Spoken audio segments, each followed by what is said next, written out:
Hola, ¿qué tal compañeros? Bienvenidos al canal de Repasos Médicos. En este video vamos a ver la introducción a la anatomía. Vamos a repasar las bases anatómicas, las cuales son fundamental tener en claro para poder abordar la materia. Vamos a empezar definiendo qué es la anatomía. Esta palabra viene del griego, que quiere decir ana, a través, y tomé, de corte.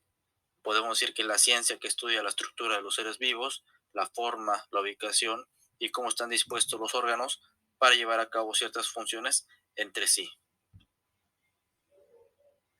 Hay que tener en cuenta siempre la posición anatómica, ya que esta es universal y nos ayuda a orientarnos de una mejor manera al estudiar la anatomía.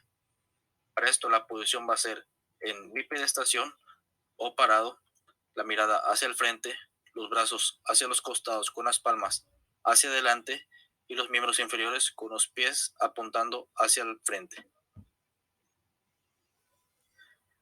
Empecemos organizando el cuerpo en regiones anatómicas. Esto nos va a ayudar a tener en cuenta ciertas partes del cuerpo y sus órganos subyacentes. Las regiones van a estar divididas en función de las partes de las que se va a hablar o sus segmentos. Por ejemplo, en la imagen observamos una vista anterior y una vista posterior. La anterior es la que vemos en la izquierda, es todo lo que se ve por enfrente, y la posterior en la derecha, todo lo que se ve por detrás. Las principales partes del cuerpo vamos a tener la cabeza, el cuello, el tórax, el dorso, el abdomen, la pelvis, el periné y dos miembros superiores y dos miembros inferiores. En los miembros inferiores podemos ver la región glútea, la región del muslo tanto anterior como posterior, región de la rodilla, región de la pierna, región talocrural y la región del pie. Ahora pasemos a los planos anatómicos. Estos nos van a ayudar a hacer descripciones anatómicas mediante líneas imaginarias que van a cortar al cuerpo según el plano del que se habla. Por ejemplo, tenemos el plano medio sagital, que este va a atravesar la línea media y va a dividir en izquierda y derecha, pero no hay que confundir con la línea media, ya que es independiente al plano sagital, solo van a compartir entre sí la posición. También hay planos sagitales que atraviesan paralelamente al plano medio y van a discurrir a la altura de las clavículas. Otro plano es el plano frontal o coronal, y este va a ser vertical y perpendicularmente al sagital, y este va a dividir en una parte anterior y una posterior. Otro plano es el plano transverso, que atraviesa por la mitad y va a dividir en una parte superior y una parte inferior. También vamos a tener ejes, que son como líneas imaginarias, que van a seguir una dirección según la sección que se vaya a describir. Por ejemplo, los ejes longitudinales van en dirección más larga, los transversales y los sagitales siguen a las direcciones de sus planos que llevan su nombre, por ejemplo, como vemos en la imagen. También hay cortes en dirección oblicua, que estos van a ir en diagonal, y estos son muy útiles en ciertas radiografías. Las relaciones y comparaciones van a describir de acuerdo a diferentes partes del cuerpo o van a comparar una estructura con la otra. La primera que tenemos es la caudal. Caudal va a venir del latín, la palabra, que es cauda o cola. En el humano va a ser el hueso del coxis o el hueso de la cola. También podemos describir como inferior a esta misma dirección.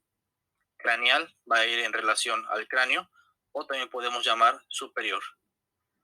Anterior o ventral va a ser lo que está por enfrente del cuerpo.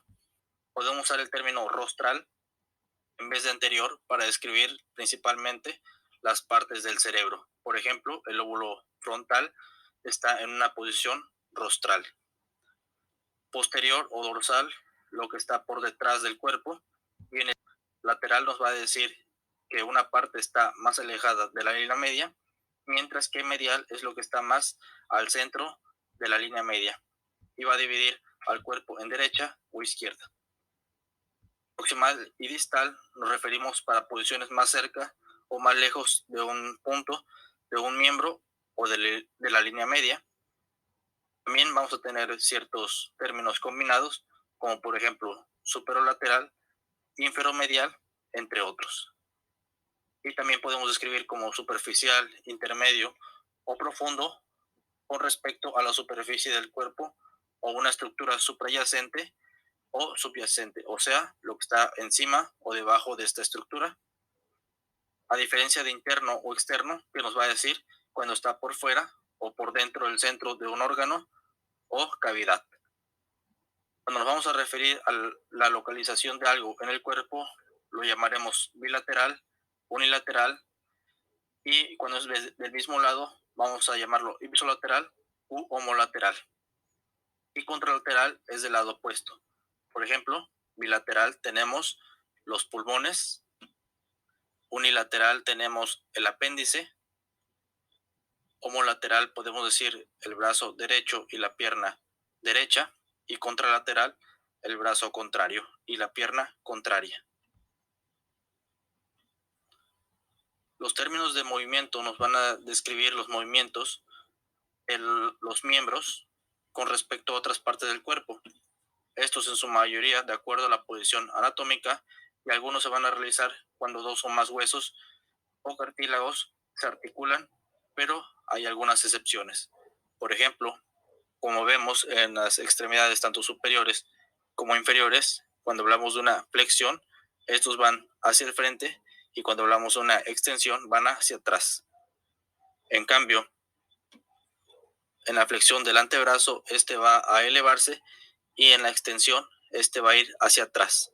No confundir con la hiperextensión, que este puede llevar a una patología, ya que se sobrepasan los niveles, o más bien la capacidad de extender el brazo, y esto puede causar una lesión. En la pierna, por ejemplo, la flexión va a ser cuando ésta se va hacia atrás, y la extensión cuando queda en una posición recta. También tenemos una flexión y extensión de la columna, haciendo que se mueva todo el tronco.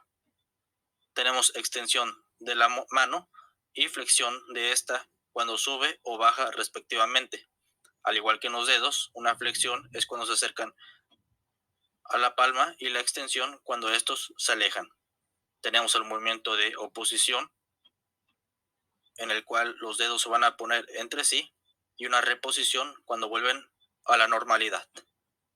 Cuando se está en posición anatómica y giramos la mano, podemos decir que es una pronación, y cuando se regresa a la normalidad, decimos que es una supinación. Tenemos movimientos de abducción y aducción cuando se aleja o se acerca respecto a la línea media o a una estructura. En la abducción de la mano va a ser con respecto al tercer dedo o el dedo de en medio, y en los pies va a ser al segundo dedo. Aquí vemos que el primero, segundo, cuarto y quinto dedo se alejan, vamos a llamarlo abducción, y aducción cuando se acercan al tercer dedo.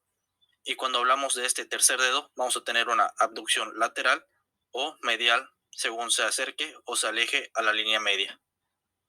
Va a variar en el pulgar, ya que este está colocado en una posición diferente al resto de los dedos, y vamos a tener una abducción, y este se va a alejar hacia el frente, y una aducción cuando regresa con el resto de los dedos. Tenemos movimiento de extensión y flexión del pulgar cuando se va hacia los lados o hacia el centro. Aquí vemos una abducción y aducción de todo el miembro superior y del miembro inferior. Vamos a tener también rotación externa, rotación interna, ya sea de miembro superior o de miembro inferior, que es casi parecido a la circunducción, pero este va en dirección anterior, lateral, posterior, y regresa a la línea media. Tenemos una flexión dorsal y una flexión plantar según de la parte de la que se hable. Tenemos en el pie una inversión cuando éste se acerca a la línea media, y una eversión cuando éste se aleja. Tenemos una flexión lateral cuando el tronco se va hacia un lado con la ayuda de las vértebras. También con ayuda de las vértebras vamos a tener una rotación de la cabeza y el cuello y de todo el tronco.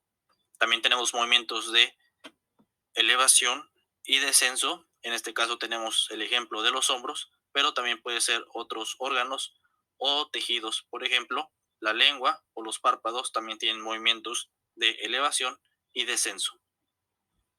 Tenemos protrusión y retrusión. La protrusión es cuando algo sale y una retrusión cuando entra. En este caso tenemos el ejemplo de la mandíbula. A diferencia de los hombros, que retracción es cuando estos se llevan hacia posterior y protracción cuando estos se llevan hacia anterior. Y bien, esta es la bibliografía, la cual fue el libro de Anatomía de Moore. Recuerden suscribirse, activen las notificaciones para cuando suba nuevo contenido, darle like si les gustó y comenten qué tal les pareció y qué otros repasos quieren ver. Gracias por su atención y nos vemos en el siguiente repaso.